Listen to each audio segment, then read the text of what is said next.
Olá, meus amigos do canal Critica Brasil, sejam todos bem-vindos. Senhoras e senhores, aqui no Critica Brasil você tem as principais notícias do mundo da política, mas de uma maneira direta e rápida. Senhoras e senhores, o Jair Bolsonaro decretou luto oficial de um dia pela perda dele. O Jair Bolsonaro confunde a perda do Brasil com sua perda pessoal. Confunde a presidência da República como se fosse sua casa. Ele acha que as perdas dele são a perda do Brasil, que ele sente, o Brasil sente.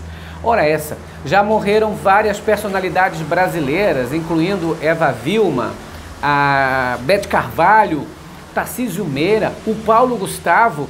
Ele nunca decretou luto oficial por essas personalidades. Agora, quando é um bolsonarista conhecido por negacionista, conhecido por incentivar a violência, Olavo de Carvalho morre, ele decreta luto oficial, como se isso fosse fazer a comoção, o Brasil ficar na verdadeira comoção. Olha, ele se comoveu também com o MC Reaça, agressor de mulher, tentou matar a mulher e depois se matou com ele. Ele se congratulou pela morte dele.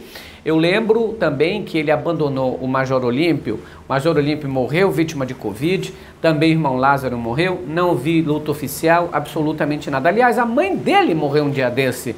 O Bolsonaro é desse jeito, ele acha que a presidência da República é a sua casa e que ele pode fazer da presidência da República o que bem entender. Só o fato de ele ter decretado luto oficial já mostra o despreparo de que ele confunde presidência da República com sua casa e seu gabinete pessoal. Olha, gente, esse vai e vem do Fernando Henrique Cardoso, ex-presidente da República, do PSDB, sobre Lula ou Dória, demonstra a fraqueza de João Dória nessas eleições. O PSDB parece que está debandado também. Geraldo Alckmin, depois que disse que vai acampar a campanha de Haddad em São Paulo e também será vice de Lula no Brasil para a presidência, tem feito com que muitos apoiadores de João Dória virem a casaca.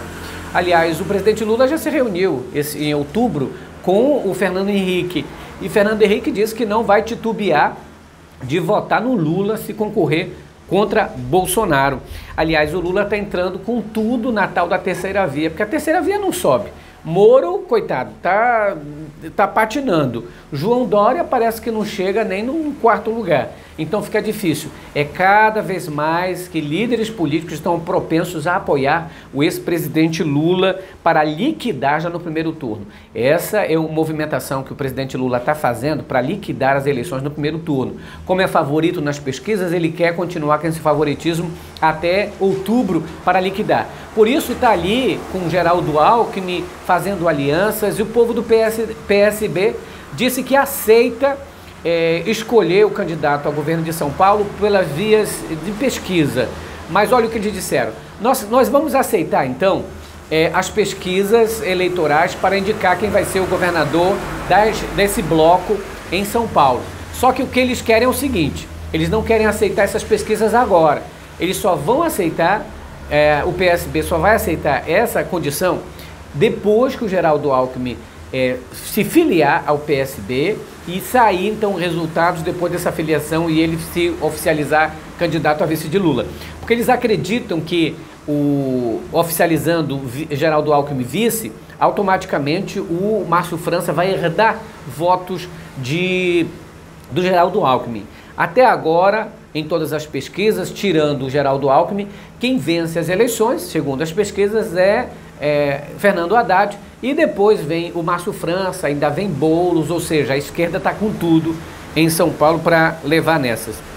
Olha, gente, o Joe Biden, presidente dos Estados Unidos, declarou em entrevista, quando perguntado para ele se ele poderia fazer sanções pessoais, individuais, ao presidente da Rússia, Vladimir Putin. Ele respondeu que sim, que estaria pensando nesse caso.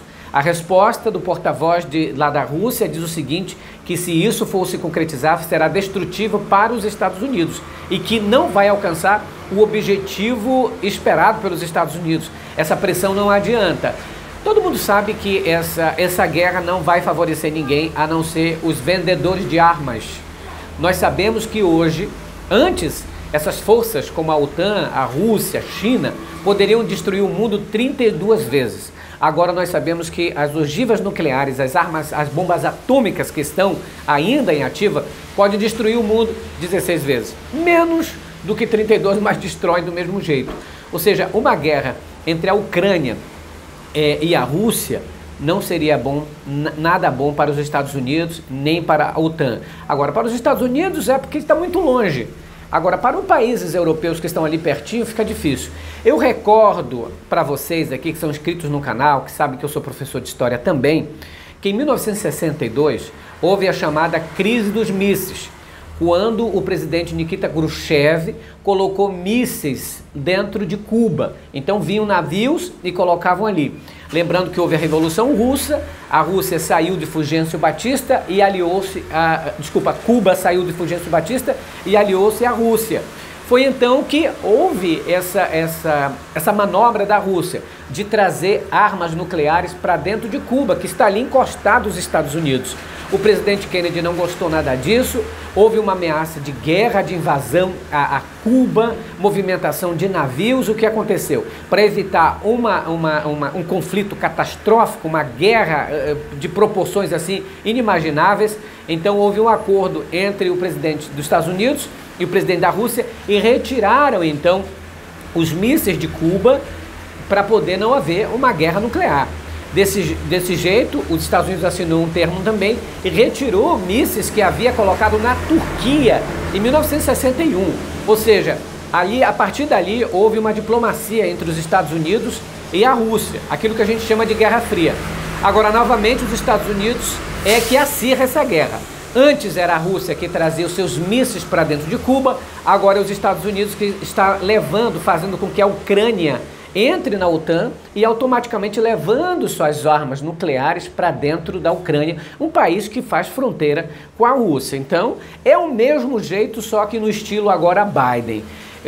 A Rússia acusa os Estados Unidos de estar acirrando essa guerra, de empurrar a Ucrânia para iniciar, para dar o start na guerra. É isso que está acontecendo. O porta-voz da Rússia disse que será destrutiva qualquer sanções ao presidente Vladimir Putin. Olha, gente, hoje o presidente Lula deu uma entrevista à rádio CBN de um estado aí e perguntaram para ele quais perguntas ele estava preparando para o Moro e para o Bolsonaro. Aí o Lula brincou da seguinte maneira: se eu falar agora, companheiro, eles vão ficar preparados. Não sei, ele disse. Vai que esse Bolsonaro invente de tomar uma facada para no meu debate.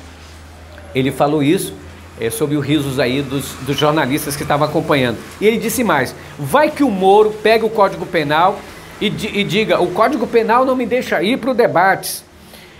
O Lula falou sobre essa questão da facada, porque é evidente que a facada em Bolsonaro favoreceu o Bolsonaro e nenhum político que era concorrente a ele. O Brasil se comoveu, acreditou que alguém tinha mandado matar o Bolsonaro, foi aquele alarde todo, e a gente sabe hoje que é improvável algum partido, algum candidato ter cogitado matar o Bolsonaro. Até porque matar com a faca e na frente de um monte de testemunha e ser pego é inaceitável para qualquer partido bandido que possa ter existido em algum lugar do mundo encomendado uma morte. Olha, hoje o Ciro Gomes desafiou o Moro para um debate no YouTube. Ele disse o seguinte: olha, Moro, eu sei ser bem delicado. Ele falou, vamos falar só de estrutura econômica, vamos falar só da área econômica, venha debater comigo, eu sei ser delicado, eu vou fazer um Ciro especial para você, disse o Ciro Gomes. Um Ciro especial para você, já que você reclama que eu sou muito nervoso, raivoso, danado. Não, vem aqui que a gente debate de uma maneira bacana, eu sei ser carinhoso, eu sei ser mansinho, Moro. Disse o Ciro Gomes aí, instigando o Moro para o debate. O Moro não vai para debate. Aliás, o Critica Brasil está aberto ao debate entre Ciro e Moro. Se vingar, Ciro, pode vir debater aqui e eu vou ser o mediador desse debate para não dizer que eu estou puxando a sardinha. Como eu já critiquei os dois, dou 3 minutos para cada um falar e depois no final vamos ver o que acontece aí. Porque aí tem esse motivo. E o Nando Moura, que já foi bolsonarista devoto, agora que é crítico aos filhos do Bolsonaro e ao Bolsonaro, queimou o livro de Olavo de Carvalho e acendeu a ira dos bolsonaristas, senhoras e senhores, moças e rapazes. E hoje a filha do Olavo de Carvalho, Heloísa de Carvalho, respondeu a uma Olavete, a uma seguidora de Olavo de Carvalho, bolsonarista, que disse o seguinte, escreveu lá no Twitter dela: vai ver se ela vai querer o dinheiro do pai pecador. Porque a Heloísa Bolsonaro tinha dito o seguinte, que Deus perdoe todos os pecados dele, né? Do pai dela, Olavo de Carvalho. Aí a Heloísa de Carvalho disse o seguinte, só para você largar a mão de ser uma idiota, se sobrar algum, porque ele é cheio de dívida, de calote, vou sim, e talvez doe para a campanha de Lula, com direito a sair na mídia e tudo, só para vocês passarem a raiva, sua idiota.